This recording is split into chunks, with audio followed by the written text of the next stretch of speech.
Okay, maybe we'll start and people can join us as we go along. I'm very aware we're on the last day of the conference, and a lot of people will have got exhaustion or be diverted into other things. But welcome to all of you who are here. Some of you have been to previous sessions of this Unsettling Gender Within Research Policy and Practice. This is the third session.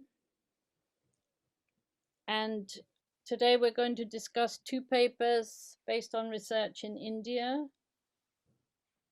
and one that is looking at the tools currently used for the evaluation of gender impact, which shape how we do development in so many ways.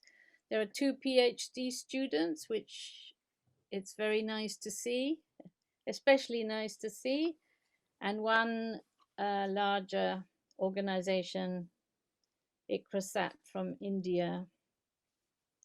Before we start, the session is convened by the Women's Studies and the Gender Policy and Practice groups within the DSA.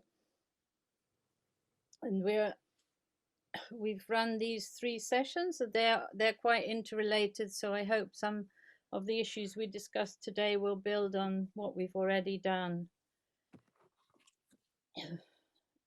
The sessions have been looking at the many ways in which research into the practice and theory of gender and development are being unsettled across many diverse contexts. My name is Tina Wallace, and I've been running the Gender Policy and Practice group for a long time for the DSA, and before that I ran the NGO group. So I've very much tried in my work within the DSA to bring in the practice element and the NGO sector to learn from research and to try and enable better discussions between researchers and practitioners. And there are many reasons why that's quite difficult, because of the ways work is rewarded and the language used and the expectations of work. But I think this week we've seen quite a lot of very successful crossovers between people thinking theoretically and also working on policy and practice. I've been working in development for so long now, as you can see by the color of my hair. And I've been a researcher, a practitioner, an activist, working for many years in Africa, and then more recently based in the UK, working more as a consultant and a writer. The sessions will be run concurrently, and each speaker's been given 10 minutes, and if needed, they can take a couple of extra minutes.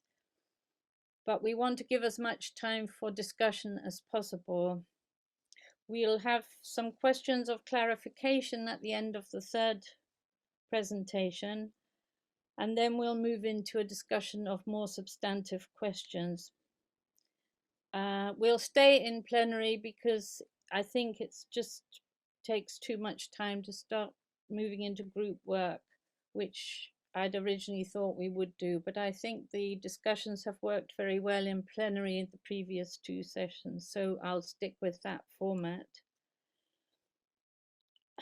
After the question and answers for clarification, I will just say a few words that link some of the issues across the three papers and add to the questions that we've used for all the presentations across the three sessions.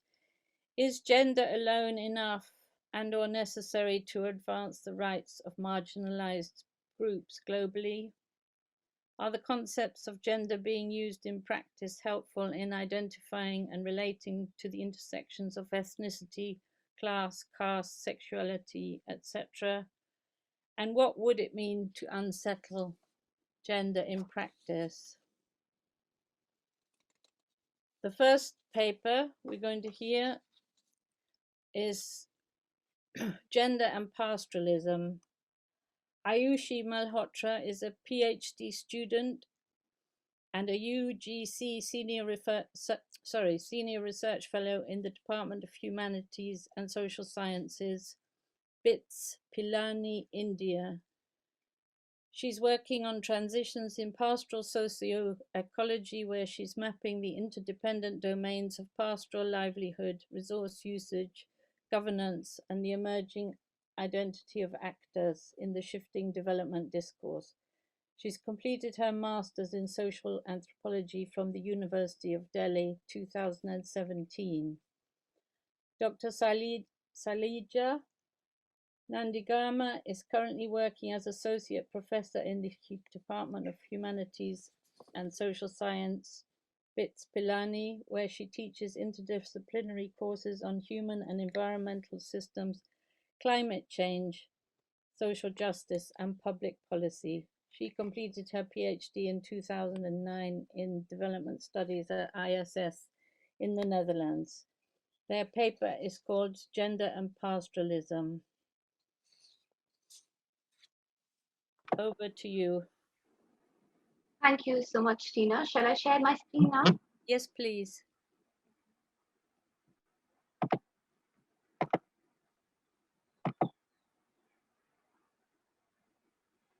I hope that's visible to everyone. Yep. So hello, everyone, and thank you for joining today's session. Following from the theme of the panel that we have today, Unsettling Gender, and the larger conference theme of Unsettling Development, I'm here today to talk about and raise the case of pastoralist communities of India and how can we re-examine gender within the research policy and practice around it. The two central questions of my presentation today are basically how the gender is perceived in pastoral livelihoods and in research policy and practice, and why do we need to re-examine it? These are the following things that I'll take you through in the presentation. I will be talking about the context and the gender dynamics within the Gadis to take away a few lessons from this presentation. To give you a brief highlight of what pastoralism across the world looks like, I'm sure that many of you would have seen herds of sheep and goat, herds of camels, or other species being migrated from one place to another in search of fodder. These are the animals that are not stall-fed, but are migrated across the landscapes and while making the use of natural vegetation and the crop byproducts. As you can see in this picture, there are many communities that practice pastoralism across the world. According to a recent UNEP report, there are almost 100 countries where migratory pastoralism is practiced, and it provides livelihood to almost 200 to 500 million of people across the world. Considerably, it is now included in the list of green economies and also considered a sustainable livelihood practice. However, the upheavals in the development discourse, also geopolitical discourse, ecological discourse, etc., pastoralism as a livelihood remains in a state of transition. The same is applicable to the pastoralism's condition in India. In India, you can see in the map that pastoralism is practiced across the country, starting from Jammu and Kashmir in the north to Kerala in the south. It is a livelihood practice for almost 13 million people. And 46 specialized pastoral communities are attached to pastoralism as they see their cultural identity also linked to this livelihood practice. These are all the figures and the statistics that I'm presenting to give you an idea of how important, or at the same time, how unacknowledged pastoralism is in the research as well as in practice. Considering the India's livestock economy, almost 77% of animals that are reared, they stay in extensive systems. That means they are reared in migratory systems. And the workforce involved in this particular livestock economy, 71% of it is almost women. When we talk about the official data records or the specific policies that govern pastoralists in India, there are none.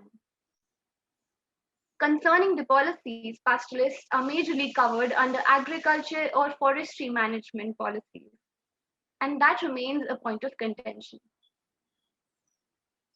This brings us to discuss the general perceptions of gender in pastoralism, which is basically, it is considered to be a male-dominated system of production where women are seem to be at the margin of the margins. They are oftentimes addressed as doubly disadvantaged or double bind.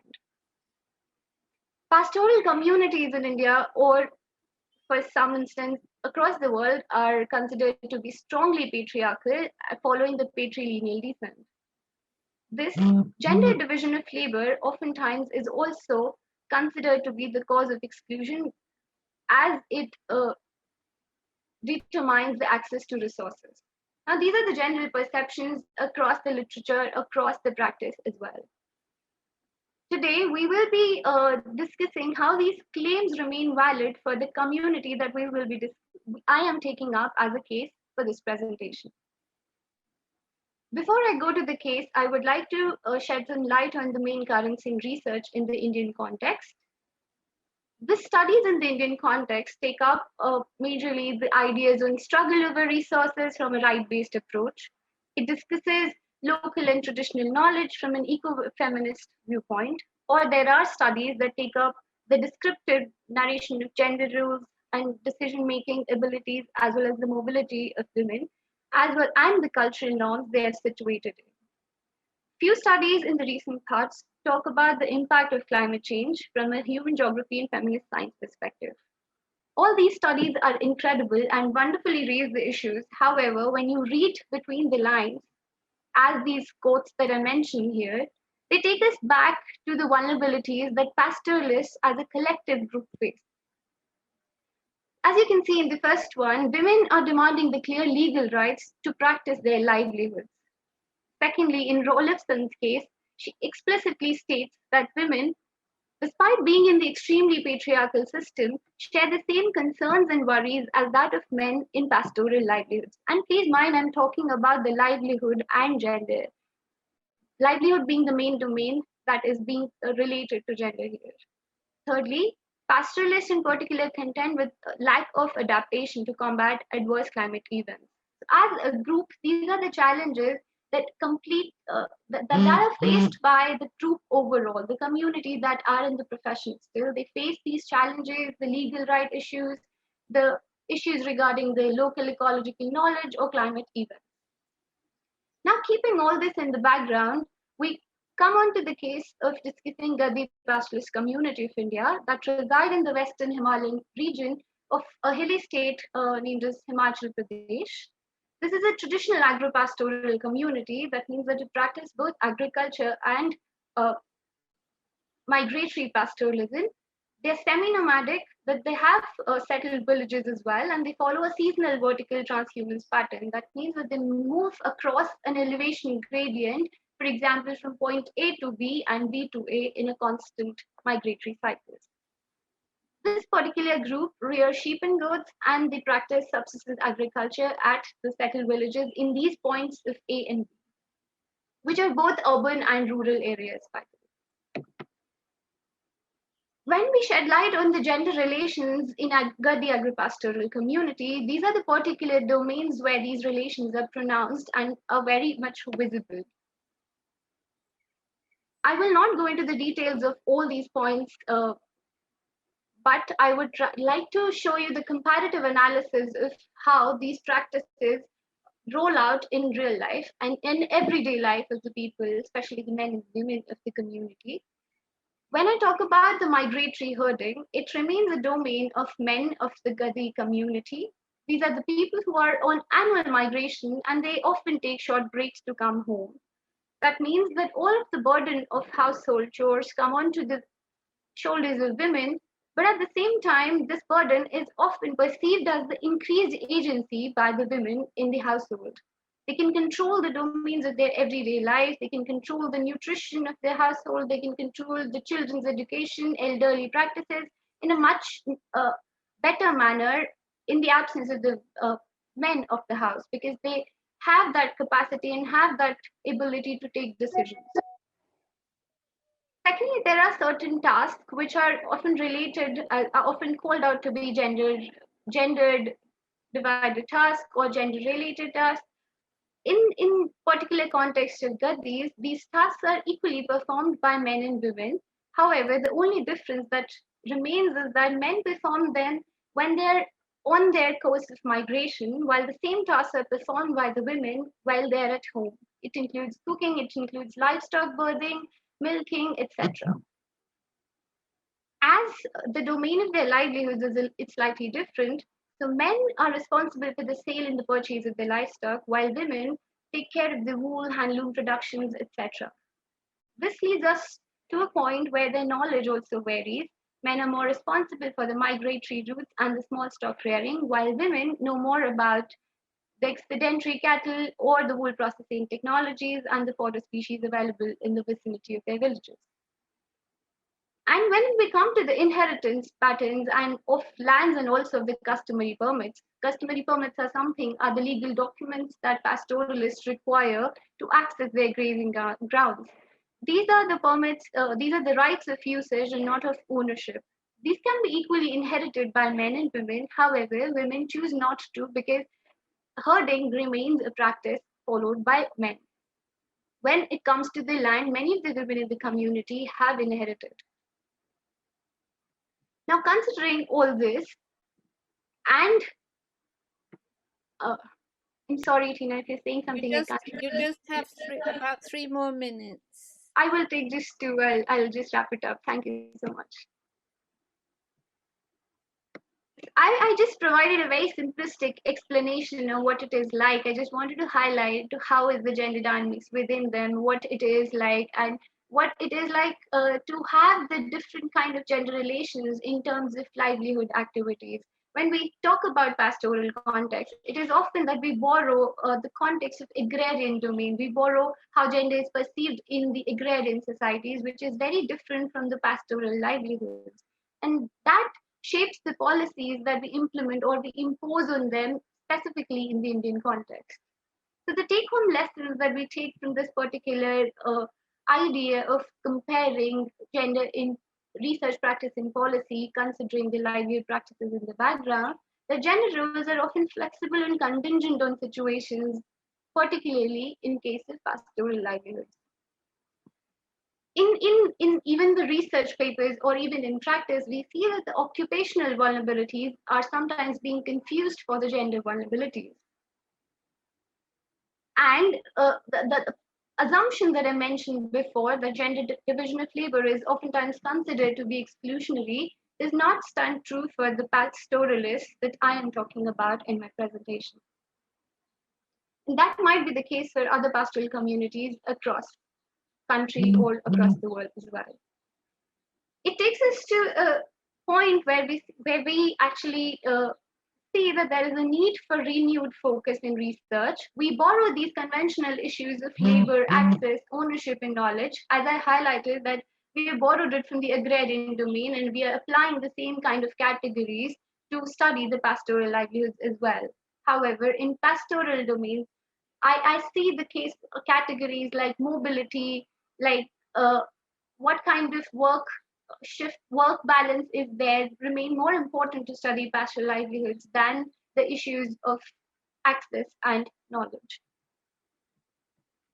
There's a very poor documentation, specifically in context of pastoralists, and more so when we talk about the gender desegregated data, which misguide the development interventions that are imposed on them now, and that leads to their sedentarization. In this presentation, I'm not talking about the transition, but that remains another issue that we can take up, that how these transitions away from pastoralism is affecting the gender balance, is affecting the gender dynamics. And lastly, considering all these points, there is a need to understand this dynamics in a better way so that we have suitable and positive livelihood related policies that can be inclusive of all the differences that we see across the traditional livelihoods that are still practiced by so many people across the country and the world. I would stop there. Thank you so much. Thank you very much. And you have an awful lot to say, and we've crammed you into just a few minutes. And I think we'll come back. I'm sure there'll be a lot of questions about the detail and the richness of the data that you have. And that always gets a bit rushed when we're working to a very strict timetable, but we will have time to come back to these things. And Thank you so much. that this has started us off with a very clear set of challenges about the need to be more flexible and to rethink and to develop our concepts and questions from the ground up rather than bringing in externally developed concepts and frameworks, which sometimes work, but they definitely sometimes don't. So, thank you very much. That was really interesting. I'll move us on now to the second paper, which is Gender, Social Norms, and Intersectional Inequalities. And this one draws on detailed research into the watershed sector in India, dry land farming. And it highlights through the research the limitations of using existing understandings of gender to design and run programs that can actually include all women, especially the most marginalized. And it explores the concepts and practice of intersectionality. The project is led by Padmaja, who works for the International Crop Research Institute for the Semi-Arid Tropics. Our titles get longer and longer, I feel, sometimes. That focuses on research on dryland crops to alleviate poverty, reduce hunger, prevent degradation, and reduce malnutrition. It's a collaborative project funded by CGIAR. And I'll hand over to her to introduce the research that was done and the questions that they raise for what does intersectionality mean and how do you work with it. Thank you very much. Thank you, Tina, and thank you for the nice introduction. Um, Welcome, everybody, and thanks for joining this session.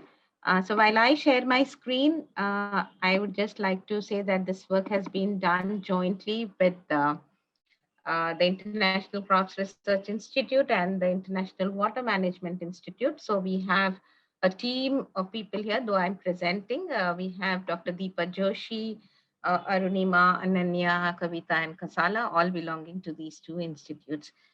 So just to check, can everybody see my screen?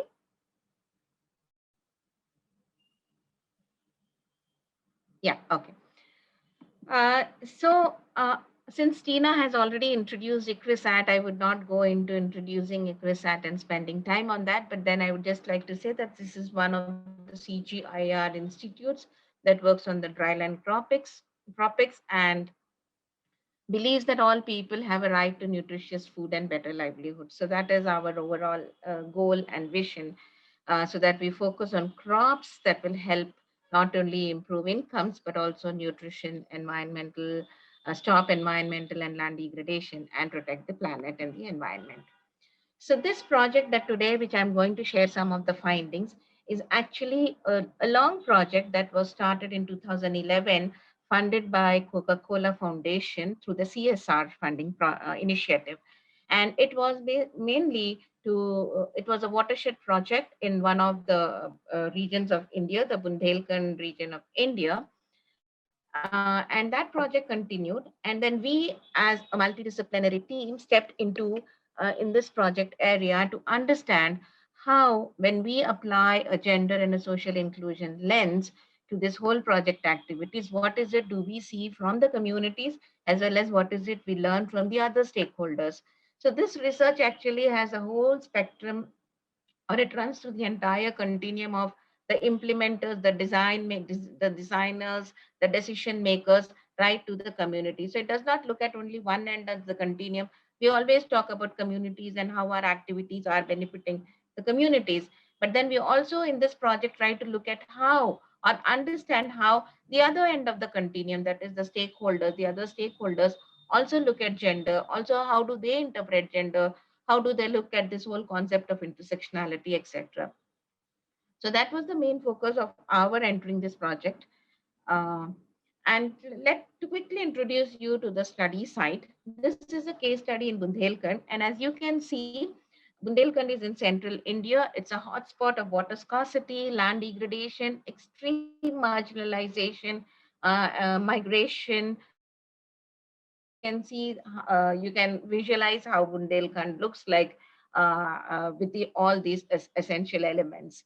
And watershed development interventions have been implemented here for decades. And when I say here, I just don't refer to Bundelkhand, but then in many places in India, watershed development interventions have been done for decades, both by official governmental organizations as well as the non-governmental organizations, with an expectations of improving economic, political, social, and environmental transformations. So that was the expectations of all the watershed development interventions. But when we entered this project and we kind of like actually had these consultations with the communities and all the stakeholders, we noted complex barriers to participation in and the gains from these interventions. So who wins, who loses, that was not considered, but only they said, yes, watershed interventions are benefiting the people in this, and this way. But then how did these benefit the most marginalized or the most poorest segments of the society? That was not understood properly. And these marginalizations, and the exclusions are often co-determined by caste, that is the social groupings, ethnicity, and other religious disparities. So just to give you a quick overview of when I say that, these complex barriers to participation were not identified or not even understood, here is a good example of a happenings note that has been published by ICRISAT, where Niti Ayog, it is one of the think tanks to the government of India, and that appreciates the watershed work in Bundelkhand region that was done by ICRISAT in collaboration with its stakeholders. And all through the appreciation, what you can see, notice is that it says it increased the water storage capacity, it increased enhanced crop yields, it improved the groundwater table, it kind of like gave people more income and other livelihood opportunities. But nowhere in this entire description of the benefits of the watershed or the impact of the watershed do we see any mention of social dimensions. So that's what I'm going to present today. So I have already spoken about the strategy of watershed development, but just to quickly run down, the main primary focus of all or most of the watershed interventions are groundwater recharge, thereby agricultural productivity enhancements, and therefore income, sustainable crop intensification. So instead of one crop, you can go in for two crops or even three crops a year, and crop diversification. So you not only have more cropping intensification, but you also diversify your cropping patterns. And also focus on livelihoods. But the gender and the social inclusion focus is very limited. Yes, there are gains, there are some losses, but who gains? Who loses? Why do some people win? Why do some people gain? Why do some people lose? Those were not understood. And how do people actually gain also? That focus was not there. And so that is when we came in with this gender, youth, and intersectionality indicators, applying this lens to understand the watershed in Bundelkhand region. And many a times, it's also we should not be ignoring the fact that the project when it was designed or the duration of the project may not allow the team to do and go in with all these focuses because they have their own most important focus. Hence, the importance of having multidisciplinary teams, importance of having what do you call radical thinking that will actually help us to unearth some of these issues. And along with the watershed programs, there could be also some unintended consequences that may have been ignored or that may have been very specific to that context. How are these understood and implemented in the next project design is what I'm going to share with you. So this region, not to spend a lot of time, we had three villages, Parasai, Chatpur, and Bachauni, where watershed interventions were implemented, like construction of check dams, gullies, stopping the water erosion, so structures that stop water erosion, etc. And there were two control villages on which this whole study is based.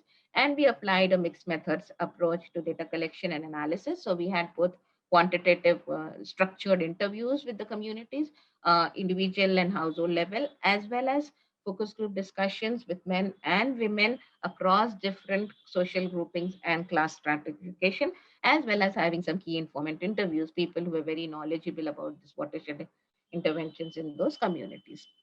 So let me quickly present you some of the insights. So the first insight that I would want to share is we are all aware that women in almost all the communities in rural areas are saddled with the burden of collecting water, firewood, and fodder. Even though there has been lots of technological interventions, these still continue to remain, and the societies are plagued by these triple, especially women are plagued by these triple burdens of water, firewood, and fodder collection. But in this case of this watershed intervention, because groundwater was available, the groundwater recharge was good, women's time and effort in collecting water for domestic and household purposes was reduced considerably. They need not go walk for long distances to fetch water, and even the hand pumps and the wells were full, so it was very easy for them to draw water for household purposes. Alongside water availability, because water was availability, what happened is there was a possibility to have another crop. So not only have a crop during the rainy season, but the post rainy season also you could grow a crop, and that was when fodder crops were introduced in the communities. Now because fodder was available, livestock as a livelihood option became very clear.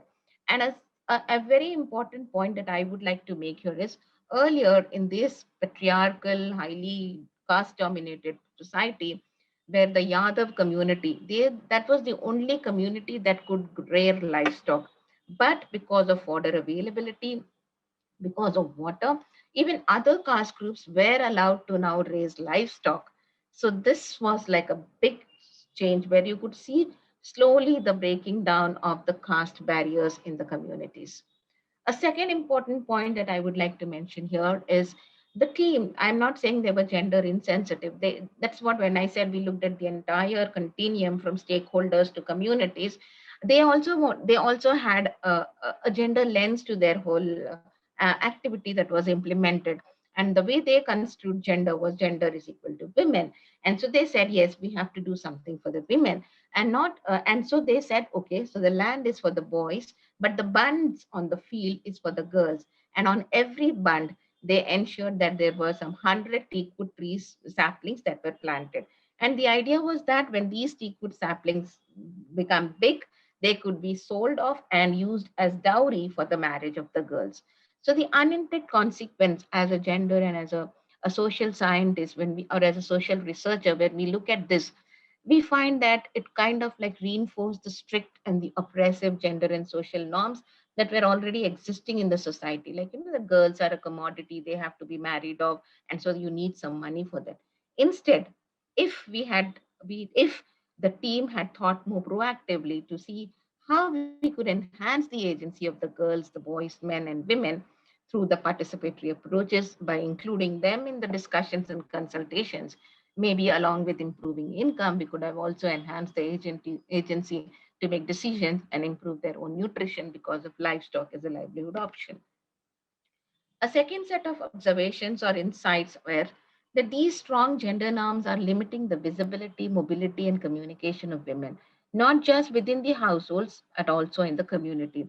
And so, from my reflections on gender norms and patriarchy from a men's focus group, you can see very clearly what the men feel about women and what the strong social norms are. They say, like, women are not usually consulted, they are illiterate. According to a society, women are not allowed to go out of the house, or women always wear a veil and they will not come and talk in front of men and women. So there is no need to actually go and consult them, or take their opinion, or take their suggestions, or even take their own needs assessments. So this was something. So the strong gender norms were limiting the visibility, mobility, and communication. Now, when Just, we said just, this, uh, yes. ju- just 2 or 3 more minutes, please. Yeah, okay. So similarly was the case, where you could see social exclusion and gender discrimination that came out very clearly from the women's focus group discussions.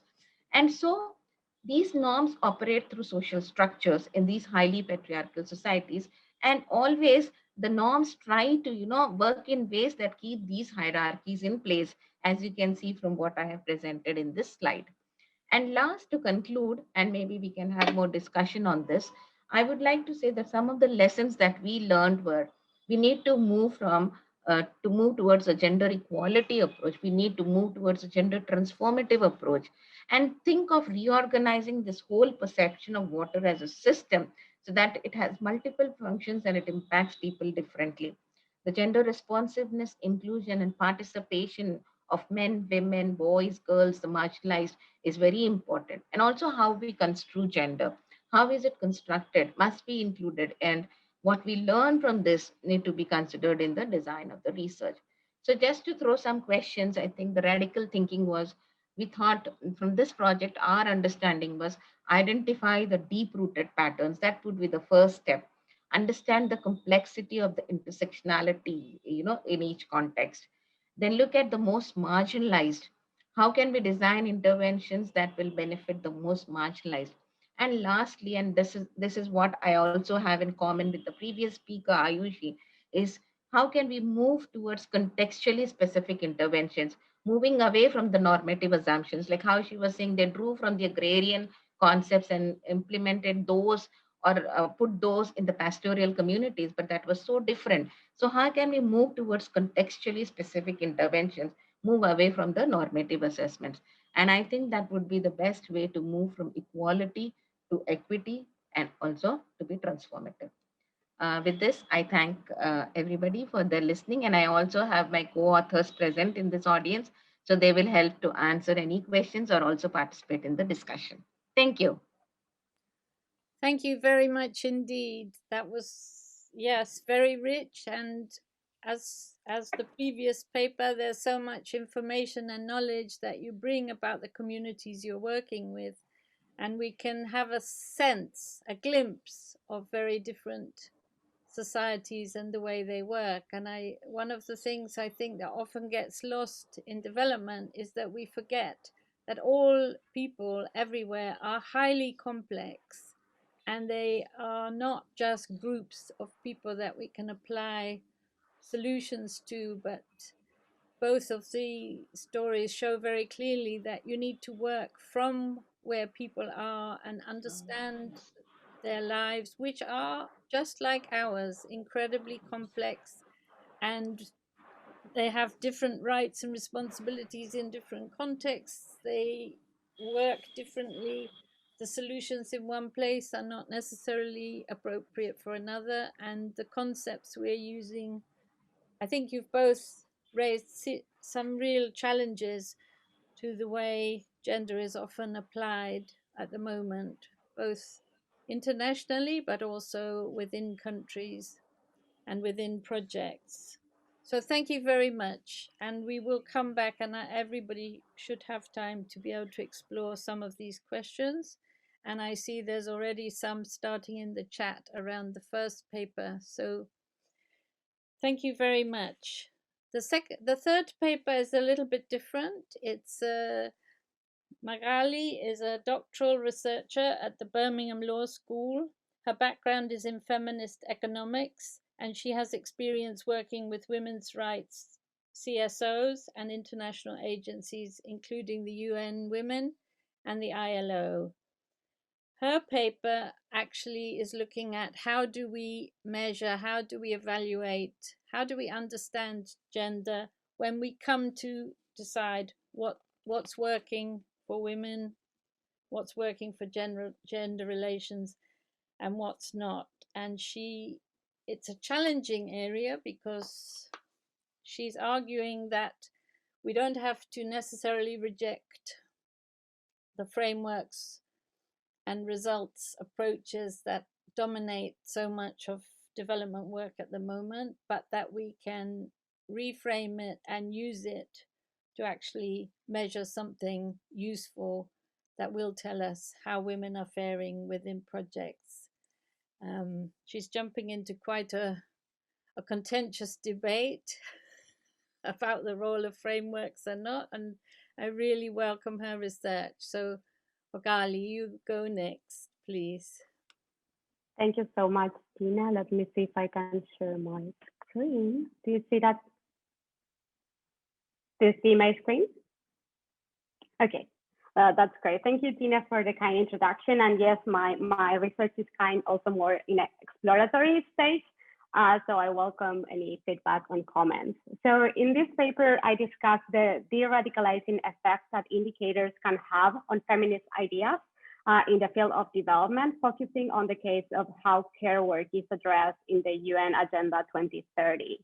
So just to give you some background, I know you're very well aware of this, but indicators are often seen as objective or transparent tools. However, scholars, especially in the field of sociology of quantification, warn us about the power dynamics that are embedded in the establishment of indicators and their effects on knowledge and governance, which is roughly speaking the effects on how we think about things and what we think we can do about them.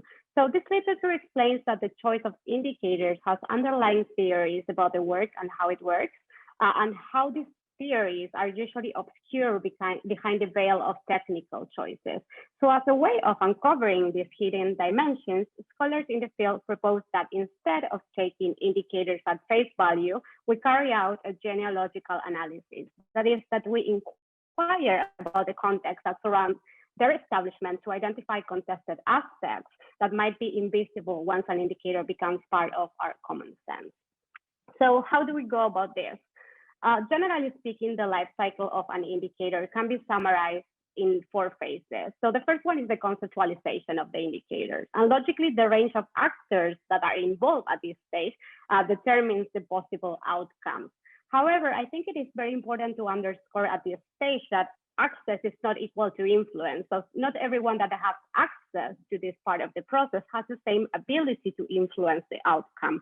And in particular, those who are insiders, those who have experience, and more particularly, those that are perceived to have the right kind of technical expertise are more likely to have a say on the final outcome. So we can say that there is expertise inertia in the production of indicators, the conceptualization of indicators.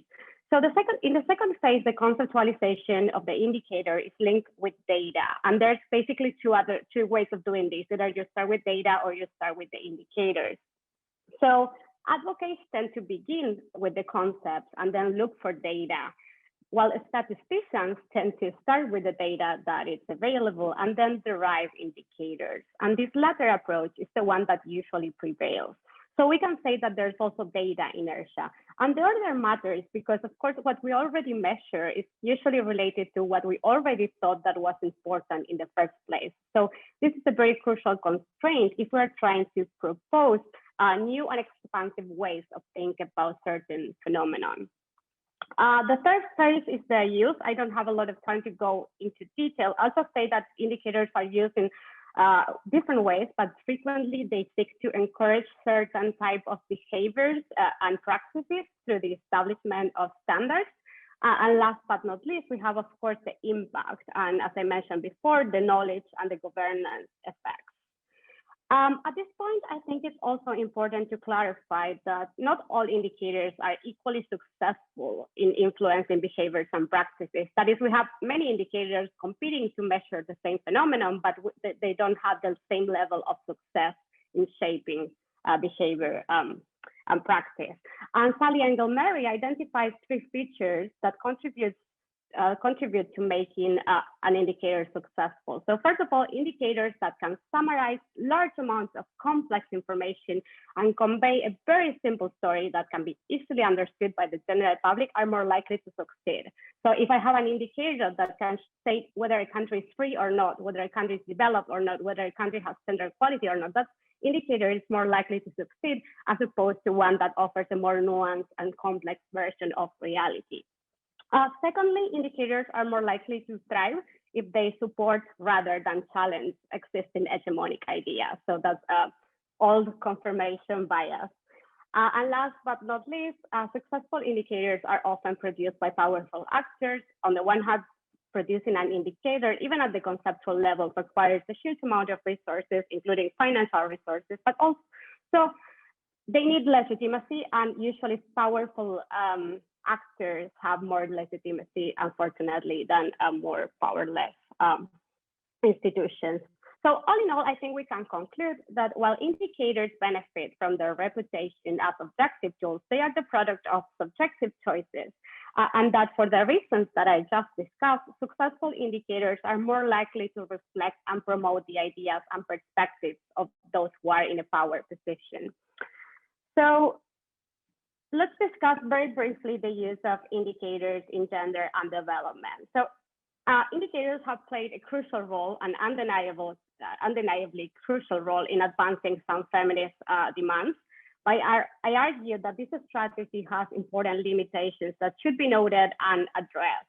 And in particular, several scholars before me have highlighted that gender indicators, or at least existing gender indicators, are inadequate in a way to reflect the aspirations behind the idea of gender equality, or even to address the underlying causes of gender inequality.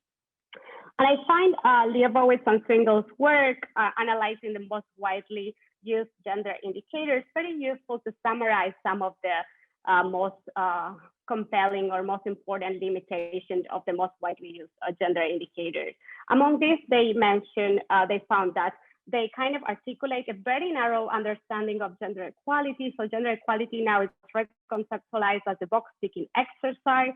They create a ranking logic that is very unproductive for both those at the top, but also for those at the bottom. They tend to construct the South as efficient. So successful indicators are usually produced by global North institutions. So they frequently perpetrate colonialist discourses that depict the South as backward, where women are by default oppressed and need to be saved. They lump women together into collective without differences, which means that usually indicators tend to reflect the priorities and the needs of hegemonic women. So they kind of are not very helpful for carrying out intersectional analysis.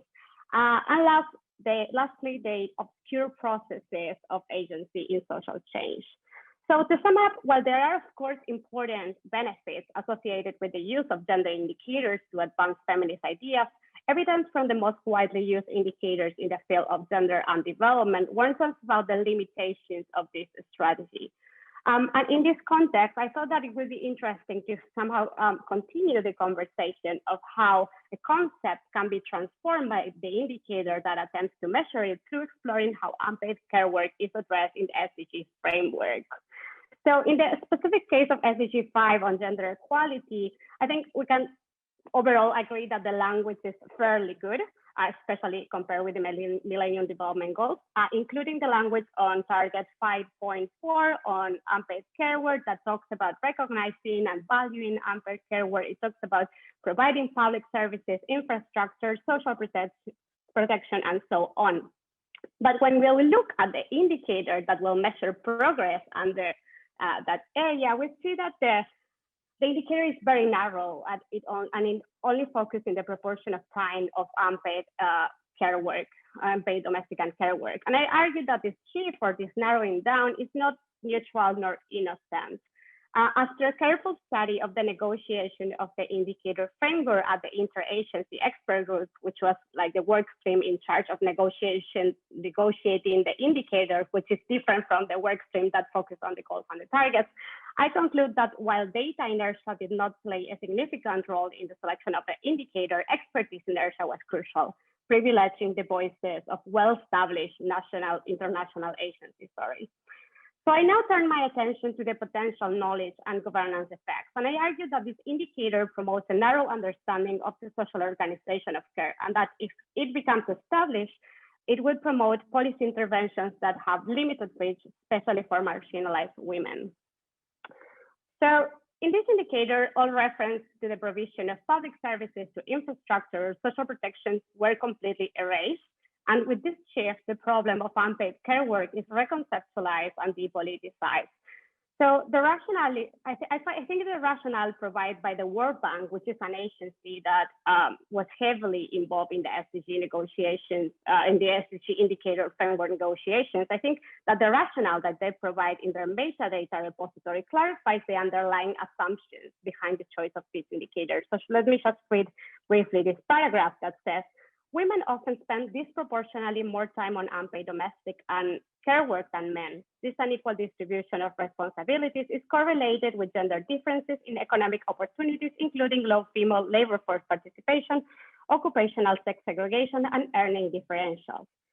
So these proposed indicator, I argue, supports a very specific perspective about what gender equality is, which is equal opportunity of participating in the labor market, and how it is achieved which is a better distribution of unpaid care work between men and women within the household.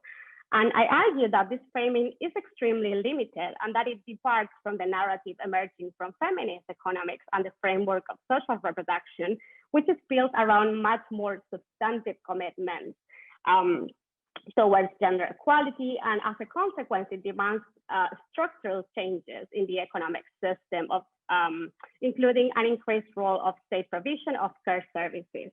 So I conclude that mainstream indicators have helped in the visibilization of the issue, but at the cost of de-radicalizing it. So just to offer some final thoughts, because I think I'm going over time. Yes, yes. Can you? Just my final slide. So all of this is to say that we feminist advocates should rethink the role of indicators in our strategy to change the world. I think indicators are not intrinsically regressive, but for many of the reasons that I mentioned today, successful indicators tend to serve regressive purposes. So we can and we should try to contest them, but we also have to acknowledge that it is hard to dispute meanings in that arena. And I think they should be used, so I think they should be used carefully and selectively, and that we should also contend the issue of using indicators as standalone policy tools for decision maker. So all in all, I would say that I advocate for a tactical rather than a strategical use, in the sense that they should be part of our strategy, but they should not be our whole strategy. Thank you so much. Thank you very much indeed. These are really interesting papers and they raise some very strong points. I don't want to say very much actually, and I'm going to skip the Q&A because I see there are many interesting discussions starting in the chat, and I'd like to give as much time to the discussion and the questions you want to ask and the answers that will undoubtedly be very useful. I just want to say a couple of things. Obviously, gender and gender theory and gender practice is changing over time. It has always been changing and it continues to change. But actually, there are many things that are keeping it quite static in a number of ways. And behind what all of you have said is this sense of where does the power lie? Whose voice is heard in shaping the concepts that we use and the practices that are appreciated, and which ones are funded and which ones are rewarded and which ones are not. And the challenges that have been raised by the first two papers based on very different practices, but developing a really deep understanding actually of how things work in a society and how complicated these relations are, and how women's position is shaped not just by their gender but also by their caste, their class, whether they're pastoralists or not. And in other papers we've heard other aspects of intersectionality that really change who's benefiting, who's losing, who's not. And I thought it was very interesting that we actually never look at who's losing in most of the evaluations that we do. We only look at who's benefiting and look for the successes, but often it is the poorest and the most vulnerable who are not getting included and for whom these projects may not at all bring benefits. So many concepts have been questioned that we're using all the time over the last 3 sessions. Culture, the division of labor, roles and responsibilities, hierarchies of decision making, how women negotiate their situations, how fluid or rigid they are.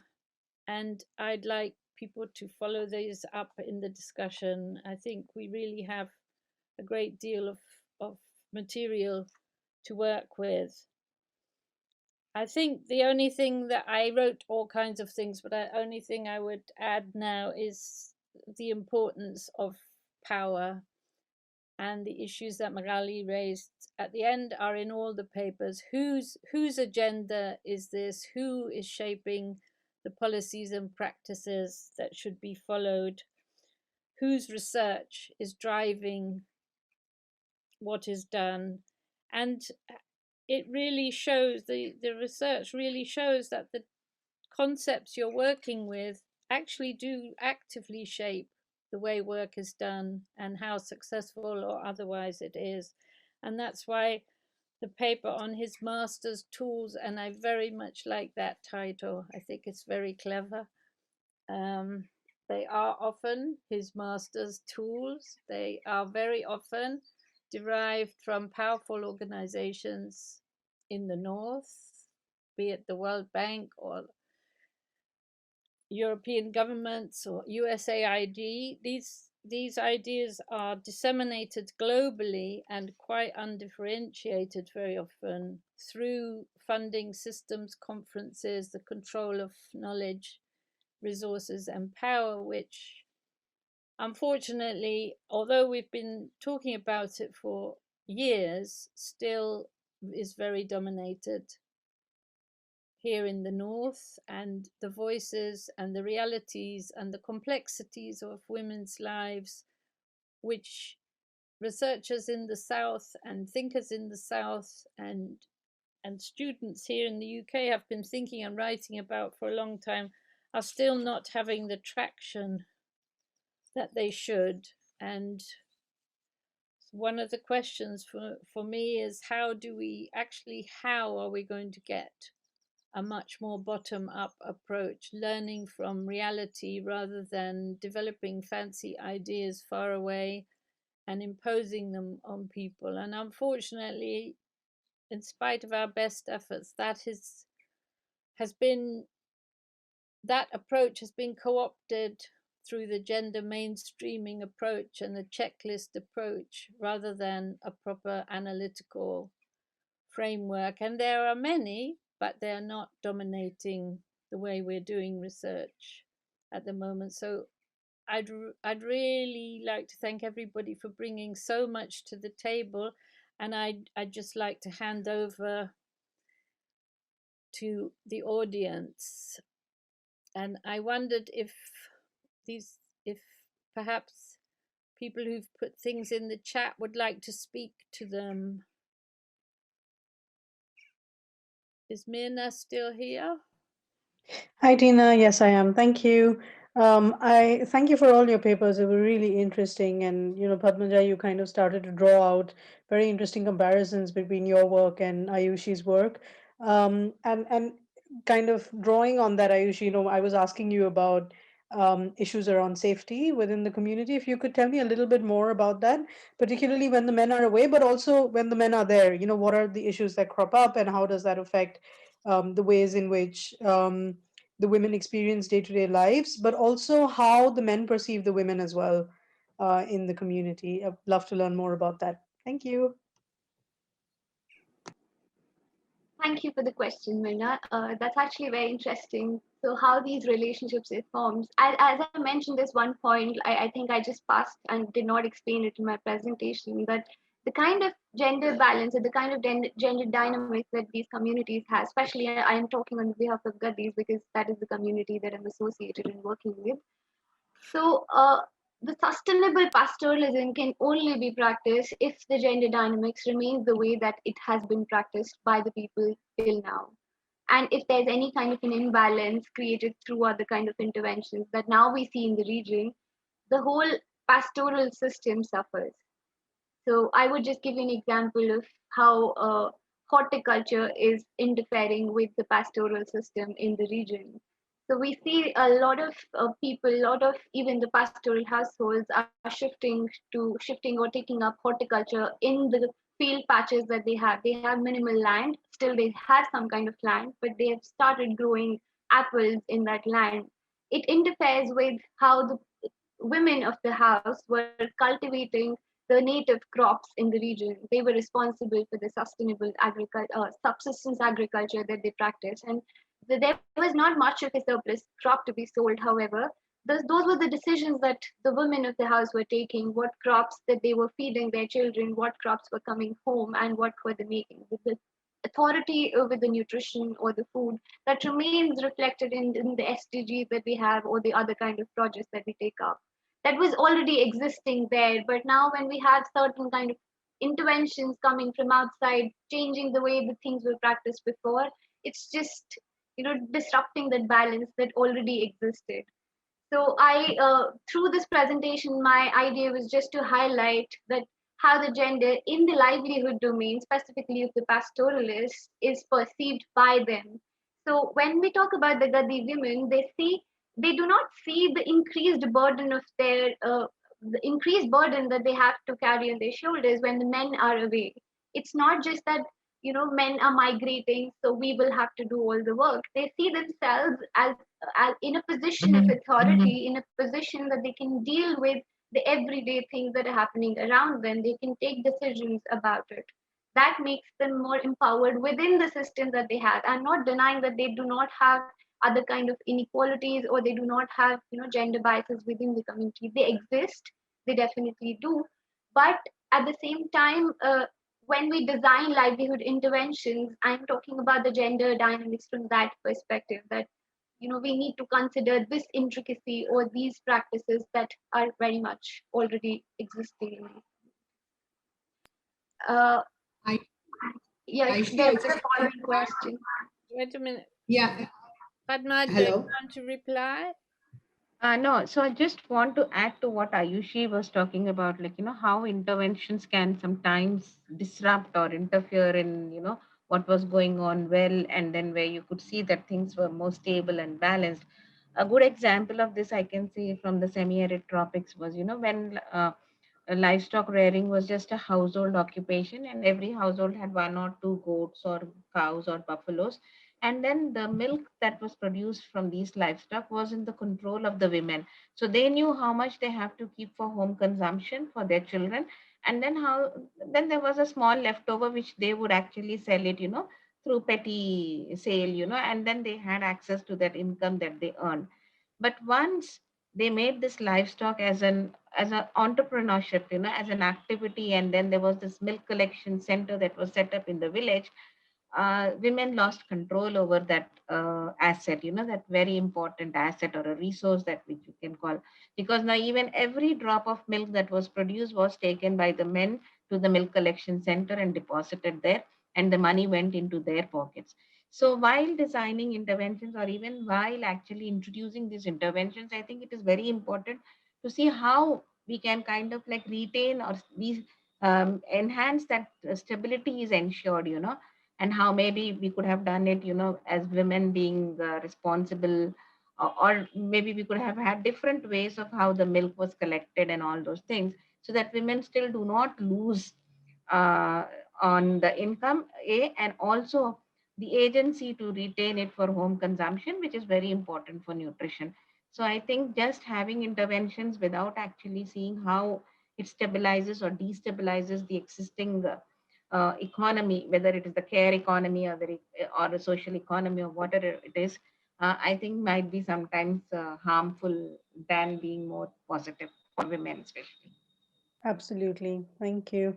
I just wanted to respond to that, but I can see that Sailaja has her hand up, so I'm just going to wait, if that's all right, Okay. Tina. Okay. All right. Well, can you hear me? Can you hear me? Yes. Okay, Yes, great. yes. So I just wanted to mention to Aishi that somehow I understood Mirna's question in slightly different light, as in she is interested in understanding the kind of the general perception about the community women while the men are away for a longer period of time, in terms of how that acts out in, for example, in many Indian communities, when men are staying away from the women for a longer time, there is a kind of implicit kind of a, blame game going on, that either there is something wrong with this woman, she cannot keep her man with her, or those kind of blame games are going on. And of course, there are many people who also tell us when a woman is alone that she needs a man in her life so that the man can protect her security. So these are some of the generic discourses that go on a daily basis in our country, in some other countries also. But especially in Gaddi's situation, while for a longer period of time, men are going away with their cattle, with their livestock, and women are at home. And when they come back, the women are still at home. everything is quite normal and natural. So how do you see this, as a kind of a deviation or as an alternate, it's not a deviation, I should say. It's very natural for them, what they're doing. So, but then for the mainstream society, that's not natural at all. So how do you see this tension? I hope that I'm not too far away from your original question, Mirna, about security issues, how men see their women or perceive their women. No, So absolutely. I maybe, think, everything that Ayushi and you've said, and also Padmaja, your contribution as well. I mean, all of this kind of just resonates so strongly with my own research as well. I think, as Tina pointed out, when we talk about concepts like gender and safety, we need to start from the worldview of the women that we're working with rather than an external idea of what gender and safety and security should look like. So, for example, with my work with women in sex work, interventions were all about economically empowering them, whereas all the women wanted to do, most of them, they wanted to marry somebody who would take care of them because they were tired of working. But that didn't fit with the normative ideas of agency and empowerment. So, absolutely agree with what all of you said. And thank you so much. That's really interesting. yeah. Yeah, if I may just add a little bit of clarification to that, that how do they see their women? I mean, Gadis perceive their women, or how do the women just live their everyday life in the community? So, for a fact, historically, I would not say the practice continues even today. Within the Gadi community, promiscuity was not seen from a derogatory angle. So even if the women were home and if they wanted to take up somebody from outside their marriage, so they were free to do that. I'm talking about like a past practice which doesn't exist anymore, and I did not observe it in the field, but that was the case earlier. So considering that, and the other thing is the annual migration cycle of Gadis is based on 6 months away from home, and they take short breaks to come. And usually, even the family also migrates. For example, when I talk about the A and B, the points of their migration. So, for example, when we talk about the migration from A and B, there is a case, there remains many cases that the family also comes down to the position B, but they stay in a settled village. However, the men of the family migrate. He might come back to home for a day or two. He might go back again for his herding practices. So it's not like the men are completely absent from the household. They come back for a short period of time, then they go back again to their herding practices. So that creates a sort of a balance in what kind of activities they took up. For example, even in the agriculture that remains a domain of pastoral women, plowing was done by men because they were back home for short breaks. So plowing was not allowed or not a responsibility of the women. However, they control the field activities. So these are the small things that just contribute to the gender dynamics that we see across these communities. This is really fascinating, but I think I need to move on to people who have questions on the other papers. I think, Rishita, you had some questions in the chat for the second paper. Oh, I think Padmaja's already answered that question in the chat. So okay, that's fine. So do people have other questions they want to ask of the speakers? I'd like to respond to some of the questions that Rishita made for me on the chat, if that's okay. Yeah, do, please. So, first of all, thank you for your kind comment and very interesting additions. I think the questions are really, really good. The first one is, do you think indicators can function in reductionist ways and cannot always be universally applied to a range of contexts? I think indicators by definition are reductionist in the sense that they help us make the work intelligible, but that requires simplification. So the issue is that the concepts become conflated with the indicator. So sometimes we forget that that's only like one dimension on one version of the whole phenomenon. So I think they're always reductionist, which is a problem insofar as they also are promoting like universalizing values or universal ideas of what's desirable, what's normal, and what should be like the desired direction towards which we should move. And I think the problem with that is that in many cases, those issues are open for debate or for contestation. I think we have a sense of what gender equality is. We have a sense of what development is, but those are open debates. And when you see the indicator kind of like takes a stand on that discussion and shields the political core.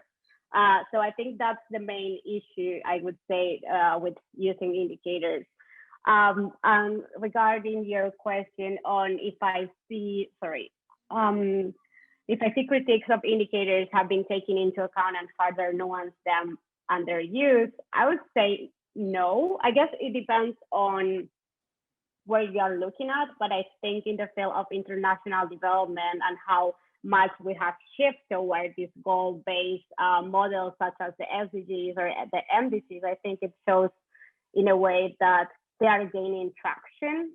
I think that NGOs and CSOs and communities in general are seeing this as an important space to like be part of, not just leave it to like statistical offices or to big international organizations to take the decisions. So they're trying, they see this as a political space that is worth trying to be part of, but it's still very hard. So yeah, I think there is an attempt to take that space, but I think it's not getting better.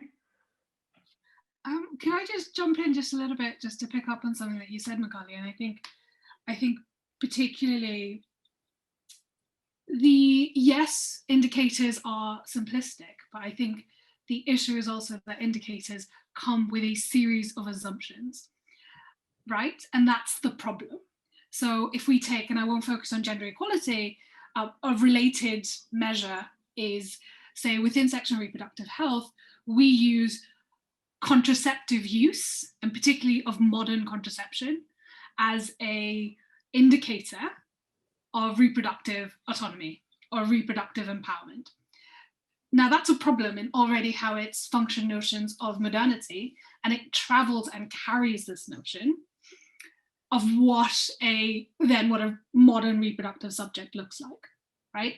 Or what development and modernity looks like. It's that you use, a long-acting reversible contraception, or you use oral contraceptive pills or whatever, right? So it already sets up a set of hierarchies.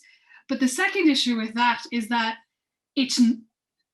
that autonomy, or the impression of autonomy that this is supposedly measuring, is tied to how many people are using contraception, right? But the act of non-use is also a form of autonomy. The act of refusal, the act of discontinuation, and we don't measure these really, or if we measure them and interpret them in negative ways. And I think it's this dual problem of, one, the ways in which we're measuring, and the construct are not just simplified, they carry with them very problematic, and particularly, and as you say in your presentation, the ways in which they're applied to countries in the global south are actually quite racist, right? And so this duality is one issue, but the second related issue is how these are then interpreted.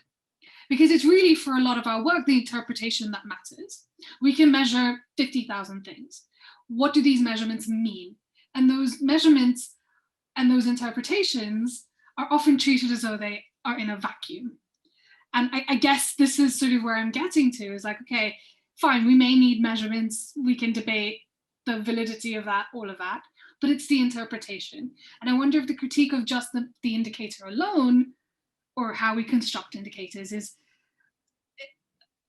or whether they account for qualitative evidence or not, is a much bigger issue. And I wonder if there's like a stepping stone to actually our interpretations matter, and how we interpret, say, gender equality and this specific indicator in a vacuum, without locating it in those very specific contexts and what people's experiences are of it, and their resistance to it, or their challenging of it, or I think matters just as much. So I think, so sort of a long-winded thing to be like, if we are sort of beholden to using indicators because of how very problematic funding mechanisms work, or how we can justify working on particular areas, like fine, it can be a politically expedient move, strategic move. I think it's really still we forget or overlook the implications of the interpretations by critiquing just the indicator alone. I think that's a really important issue, and it reminds me of some research that Mahmoud Mamdani, who was a lecturer in Uganda for a long time, he did research on contraception in India in the 70s, I guess. And if people were encouraged to take the contraceptive pill, and if they didn't take it, there was forced injections. Women were actually injected with a contraceptive. And so the take up in the villages where he worked was very high. And everybody was celebrating left, right, and center. You know, these women are amazing and they've heard the message and they're all on contraceptives. And he got his research students to just go and visit women at home and sit with them and talk with them. And the message that came back was, you know, these contraceptive packages unopened are being used to construct shrines in their house and are used for all kinds of purposes, but nobody's actually swallowing these pills. But the measurement is going ahead happily, and this was then announced to be a very successful project. But it also meant that women could avoid being forcibly injected. So it stuck with me because it highlights so many of the problems that we have around understanding people's behavior, interpreting it, giving it meaning, and accepting very crude ways of thinking about this. And I see that Mirna has put in the chat, you know, even the concepts of gender that we're using and refining are very alien to many of the communities we're talking about. This is not necessarily how they would frame their experiences and their lives. So I think it's really interesting hearing these case studies and the questions that Magali is raising for us. But I wonder if anybody has any ideas about how to get these voices and these issues heard at levels where we can start to change the terrain that's shaping how we have to work so much of the time. Tina, may I? Yes, please. Thank you. What Rishita mentioned and what Magali also explained briefly, and what Tina has actually touched upon, the nail in the coffin. How do we bring the debate back to where it matters? One related concern I always had in my own research journey was to resist this hegemony of indicators and success indicators, failures, and interventions for development, gender empowerment. How do we measure all these things? And I think the example given by Tina on contraception, and of course Rishita's very beautiful story on how indicators can often become such big problems that we cannot see past them, and we cannot see into the realities that we need to see. So what I have discovered in my own experience is in the Indian scenario, is that a lot of work happens at the formal domain and a lot of reality happens in the informal domain. So indicators are definitely more formalized, and the action and the transformations at different incremental levels are happening in reality, or not happening at all, whichever way it is. So I would pose a question to Magali, since she's very young and she has a very beautiful future, academic future. I would ask her to think of ways of, shunning the success of indicators and questioning why only those indicators which perform well are picked up and vice versa. And the source of power, of course, you touched upon that. The powerful actors are more likely to pick up on the successful indicators, or I would rather invert the question, if the powerful actors are the sources of successful indicators, because they are easy to measure, they don't get into complexities, they are not ugly, they are not fuzzy. So do we really need to go with what the success tells us to do, and whether that success is in reality success or it's just a writing on water top? So I want you to look into these areas, Magali. I really appreciate your work. It's bright and beautiful, but please don't give ammunition at any cost to the already successful, powerful actors in development sector, especially for gender-based aspects. I am very honest about my submission to you. Yeah, thank you so much. The informality matters. Pick up in informal life and bring it back to the forefront. Yeah, that's my project, Tina. So just so I respond to your last, final question there. Yes, I can see that your paper is talking to the things that need to change. I'm just interested to know who's listening, who's outside of the research project or this kind of thinking, but are there more powerful people actually listening to these things? Are we managing Yes. to engage them enough? No, I think that's going to be talking to a board in many cases, because the governments, in my experience, have become so well tuned into these successful indicators and all kinds of different. It takes a long time, but I don't think that there is any other shortcut to bringing informal realities into the formal domain. We must challenge the formal domain to adapt to the informalities. That needs to be brought in different levels, right from the grassroots levels to the policy level.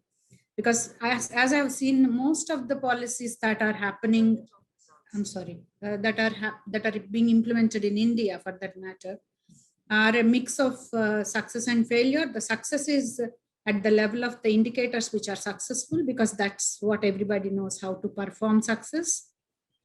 So the idea is not performance. The idea is bringing people what they need and in the ways they need it. So if we cannot provide to people what they need and when and where they need it, then the whole enterprise is anyway failing. So governments must listen. If they don't listen, we are already facing the consequences in different ways. So I think the consequences are the indicators for the indicator people. So I don't know if I have answered remotely. Yeah. Yes. That's my experience. Anyway. Are there other people who would like to come in at this point who we haven't heard from?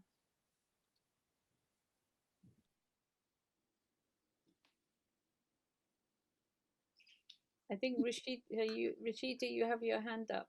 I do. I was just waiting to see if someone else wanted to jump in. Yeah. If not, I can just say a couple of things I wanted to. If you jump in, and please, other people, put your hand up. Don't be too shy.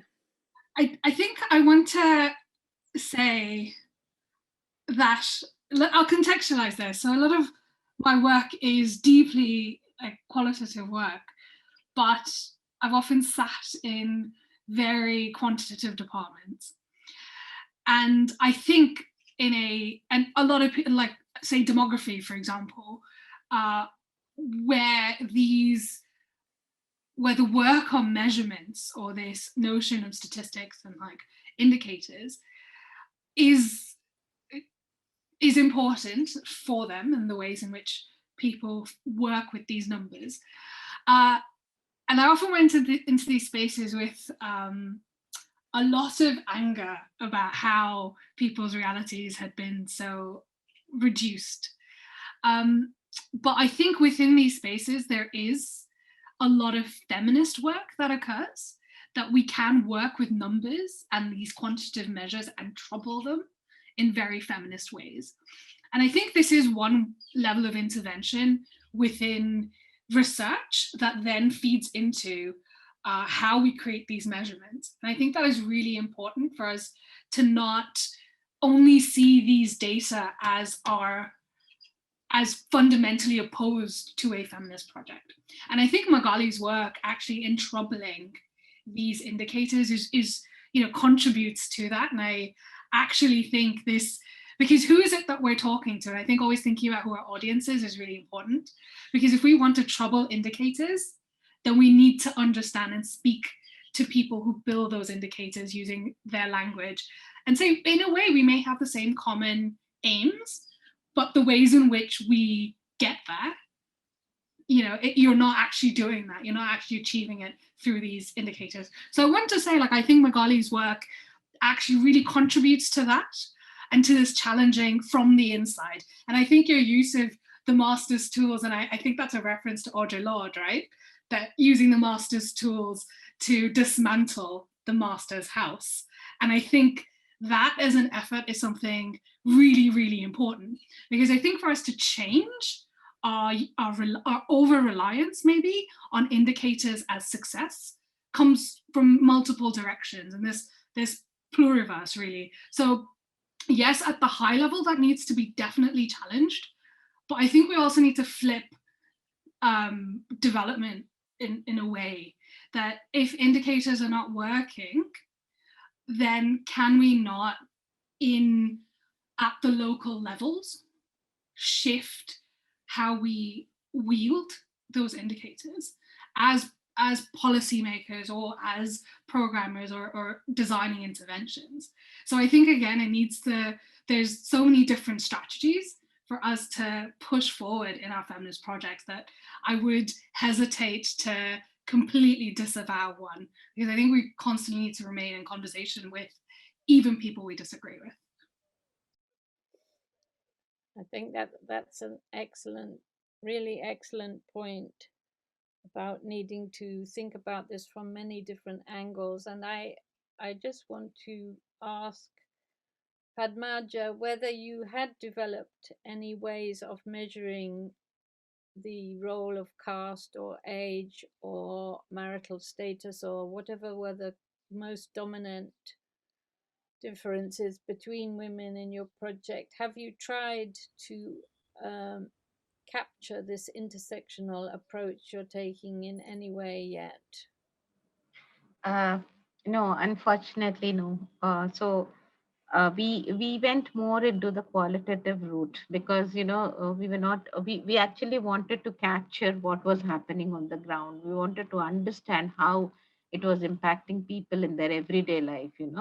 So we wanted to actually know that, and so we went more with the qualitative route where we actually spoke to them, had conversations with them, and yeah, so we went with a guided questionnaire, but then but those our conversations were more like trying to engage with them and understanding their lived experiences. So we were not able to build any indicator or even measure those differences or the dynamics between the caste, age, gender, and even sometimes what do you call the nearness, the town, the location, the study location itself, whether it was on the tail of the watershed or on the tip of the watershed. So we didn't do that because the most important thing for us was first to understand, to actually try to get a grip of what was happening in the communities in their everyday lives.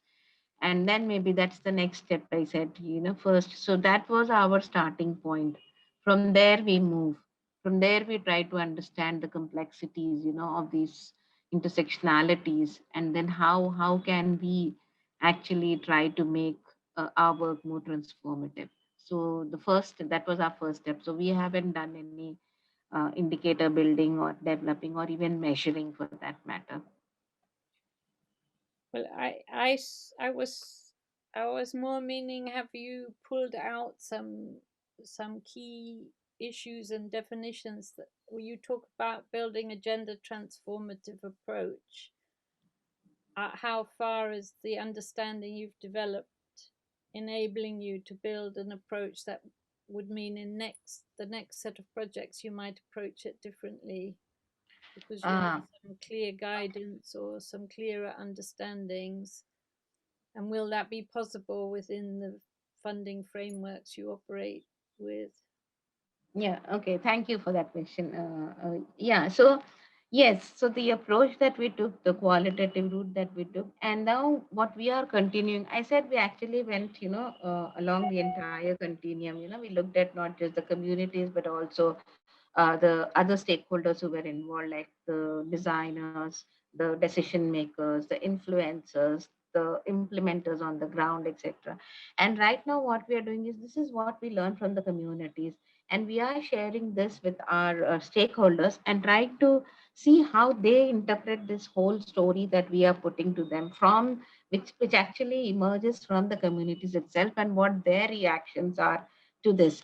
So this is the conversation that we are currently doing, following. And so these are again qualitative in the sense we are doing some consultations, we are having some reflective dialogues, trying to see why, how this information can actually try to build up a more gender transformative approach in the coming years. And it took us a lot of time actually to have these consultations. And a good thing was now we have we stakeholders are realizing the importance of these conversations, the importance of these experiences of the communities, and how these can actually influence the design of the projects that they will be implementing in future. So now they don't think about gender is equal to just women, and uh, giving women something means empowering them. So now at least they started to think, like, the stakeholders have started to think empowerment is like, making women, giving them that ability to make their own choices. So how can our project actually move in that direction? So that kind of a thinking is emerging. And I think yeah, over the next 2 years, maybe if we continue to work, if we have funding, again, that's a big challenge.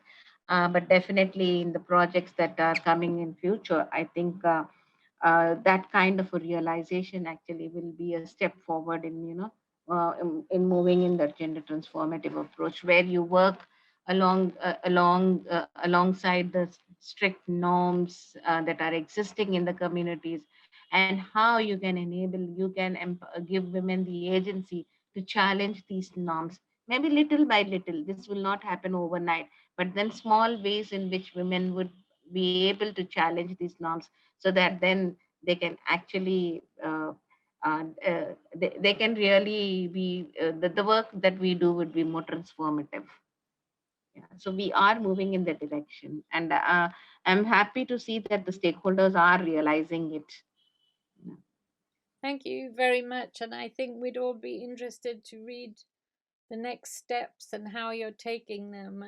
And we need to acknowledge that this is slow work. It's going to be difficult work to try and get people to understand the meaning of other people's lives in new ways, and to allow different approaches and different ways of measuring. So I think that we'd like to keep in touch with how that goes, and what the key learning is when you're working with the stakeholders and the community to take the findings forward. I think that's really, Yeah. really interesting.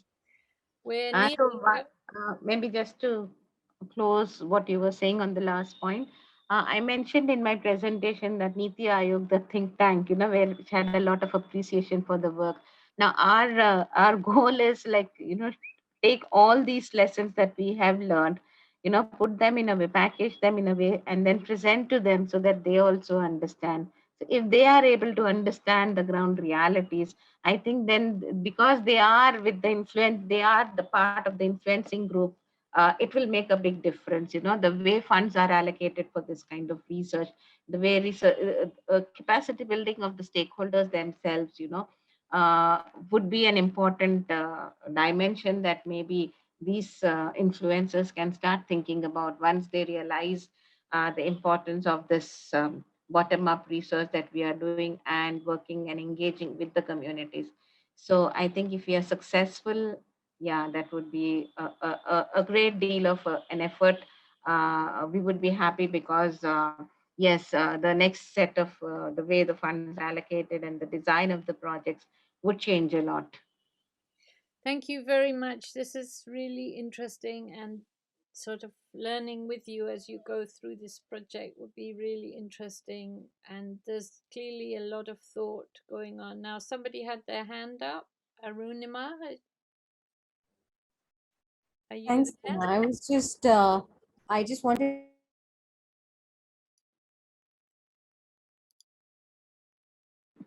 Arunima, you are muted. Can you Oh, I unmute? realize. Yeah, go on. Go on. Sorry, I was speaking to my laptop for all this while.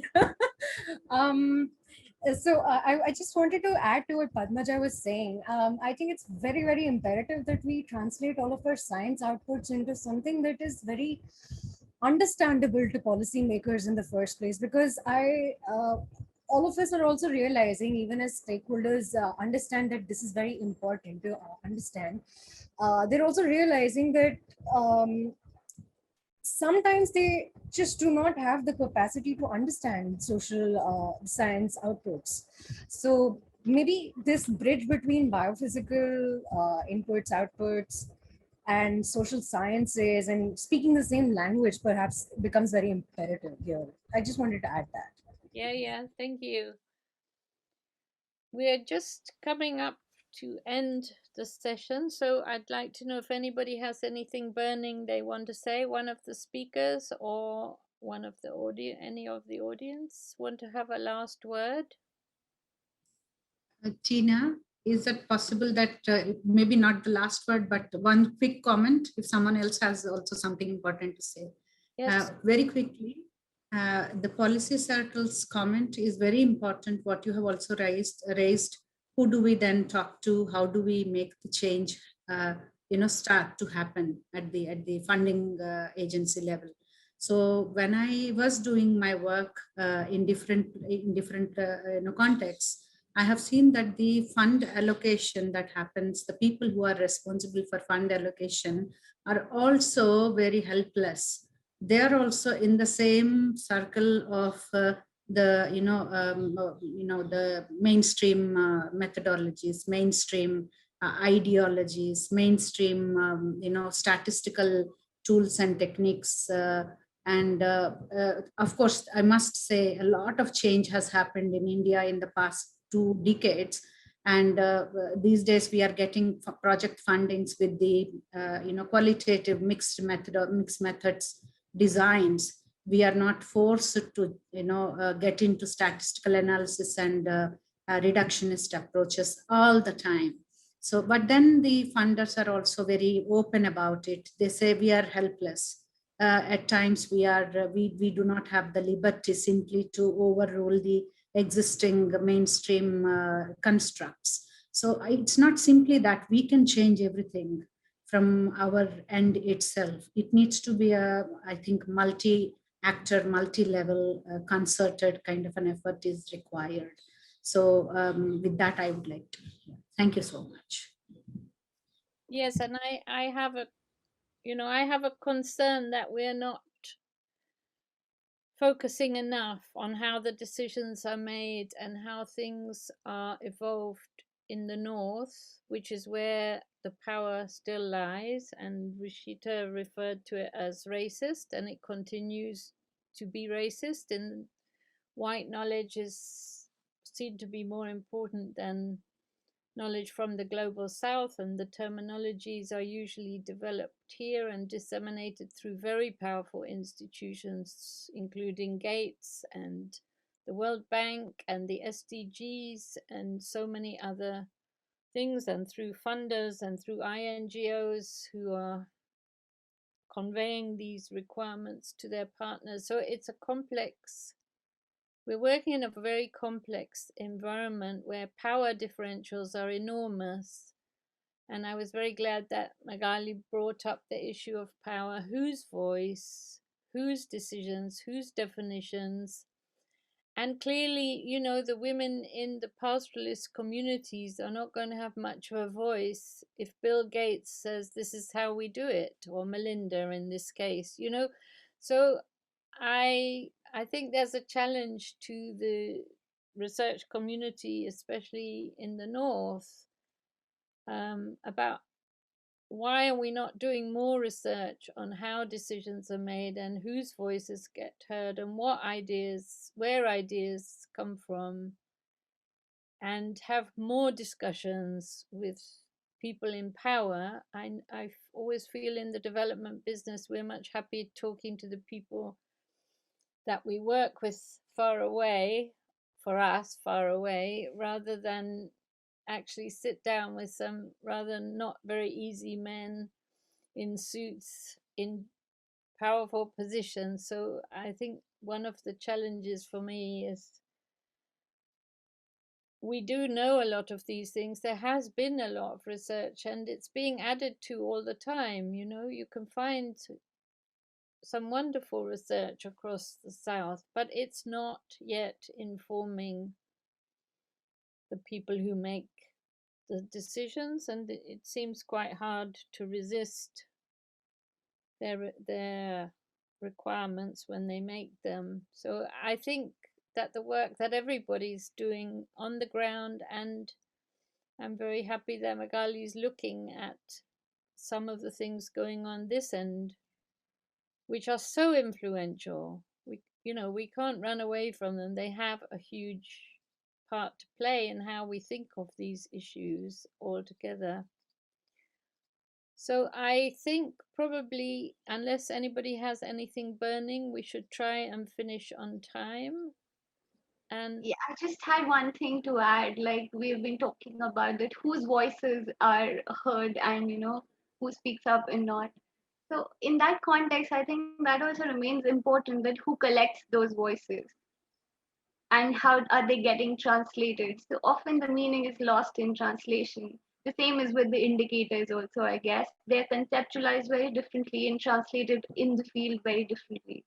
So that conceptualization remains problematic for all the domains of research, practice, and policy as well. yes, and that's a very good point that was raised in one of the presentations earlier from Ethiopia about sex education in classrooms in Ethiopia, and she picked up from the girls many issues of confusion and concern and curiosity, and said because very few Ethiopians do this research, it's usually done by outsiders. They are not picking up actually what's going on, and they're not even looking for the unexpected. So I think that issue is coming out, that actually who's doing the research and whether they understand what they're doing.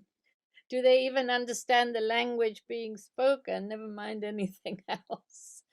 Which is why it's been so nice. We've had several people doing really good work in their own societies in contexts which they've embedded themselves in, and are bringing new insights, very new insights to the discussion. So it remains for me just to say thank you very much indeed for all our speakers and for all of you for attending. Thank you so much.